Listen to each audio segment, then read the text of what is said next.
masyarakat mempunyai program untuk perbaikan rehab rumah ini. Program ini coba diajukan sejak tahun 2009 sebetulnya usulan ini, tapi baru sekarang terrealisir. Dan dari usulan masyarakat sebanyak 357 rumah tidak layak huni ini ternyata mampu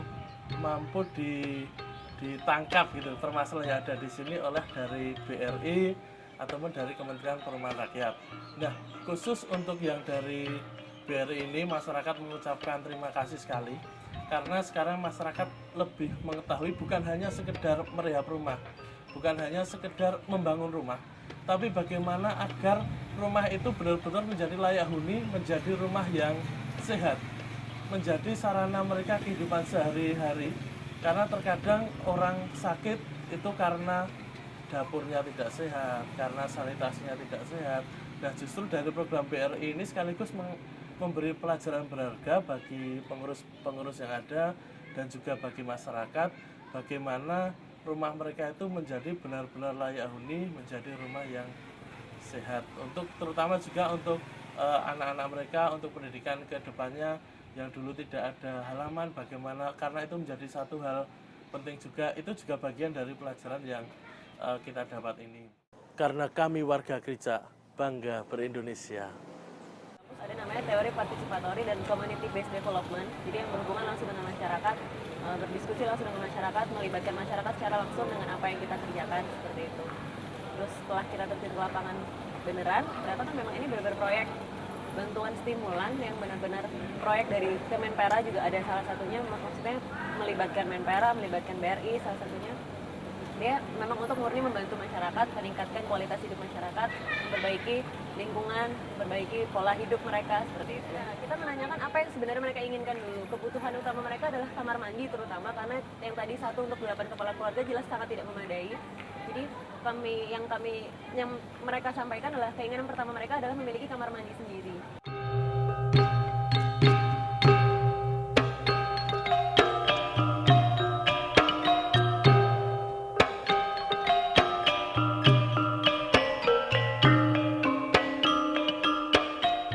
Saya diminta untuk membantu teman-teman gereja dan BRI untuk melakukan satu pemugaran gitu. Jadi disinilah mungkin titik temu kami dengan rekan-rekan mahasiswa. Prinsipnya desain itu selalu berbasis klien. Nah, klien itu kalau kebanyakan arsitek itu belum tentu dengan masyarakat, tapi dengan orang kaya, dengan satu keluarga, dengan kantor, dengan ini. Nah, pada kasus ini itu kliennya itu adalah komunitas dan itu tidak gampang. Karena komunitas kepalanya banyak, komunitas itu memiliki pemikiran yang beragam. Nah, disinilah kunci yang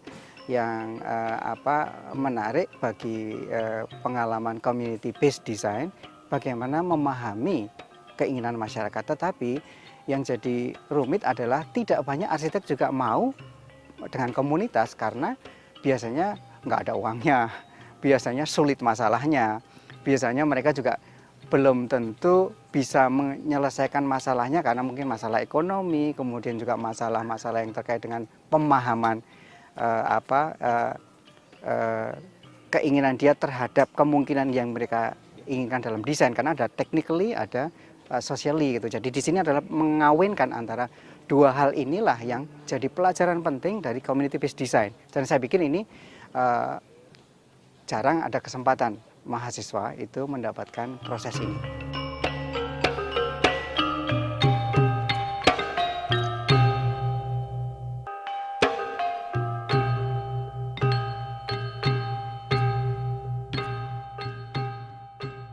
Di tahap awal teman-teman mahasiswa itu mereka mengobservasi, tadi pada saat itu mereka juga melakukan tanya jawab dengan penghuni untuk menjaring sebetulnya kebutuhan mereka itu seperti apa gitu. Mereka juga mencatat jumlah penghuni yang ada di rumah itu seperti apa gitu. Kemudian dilakukan konsep desain awal, kemudian kira-kira 2 kali ya kita melakukan diskusi dengan warga, kebetulan warga di sini ya, yang 4 rumah ini 2 kali. Di awal pun sudah kelihatan tidak ada masalah. Nah, hanya di yang pertemuan kedua 2 kita sudah betul dengan desain yang fix itu, dan mereka hanya pada waktu itu ada sedikit masukan dari mereka terkait dengan MCK di bagian belakang itu. Kemudian kita melakukan koreksi pada desain kami, kemudian kita tawarkan dan mereka sudah setuju. Jadi total ya dengan observasi itu bisa dikatakan 4 kali ya.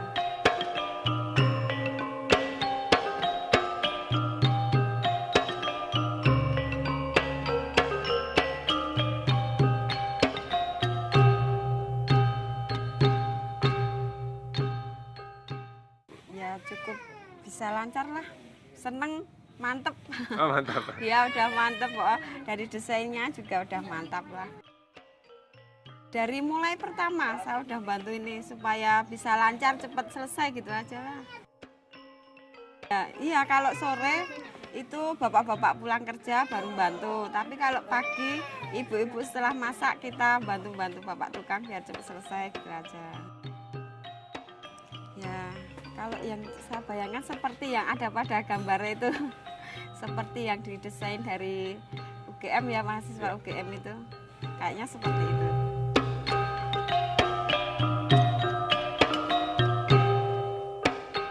Saya bangga sekali bisa ikut terlibat dalam program kegiatan bantuan stimulan swadaya masyarakat di KRICA ini, karena selain dapat menerapkan teori yang sudah saya dapatkan di kampus, juga dapat langsung berpartisipasi dengan masyarakat, menerapkan kehidupan sosial, misalnya berkomunikasi langsung dengan masyarakat, sehingga nggak cuma dapat apa yang ada di kampus, tapi juga bisa langsung tahu keadaan sosial di luar sana.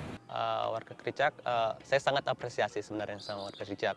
Bagaimana kemauan mereka untuk bekerja, gotong royong, memberikan saran.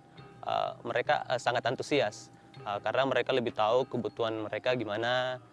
Kami sebagai klien saya mungkin cuma memberikan saran, mereka maunya gimana. Kami secara keilmuan kami memberikan baiknya gini loh. Jadi mungkin antusiasnya bagus warga Kricak.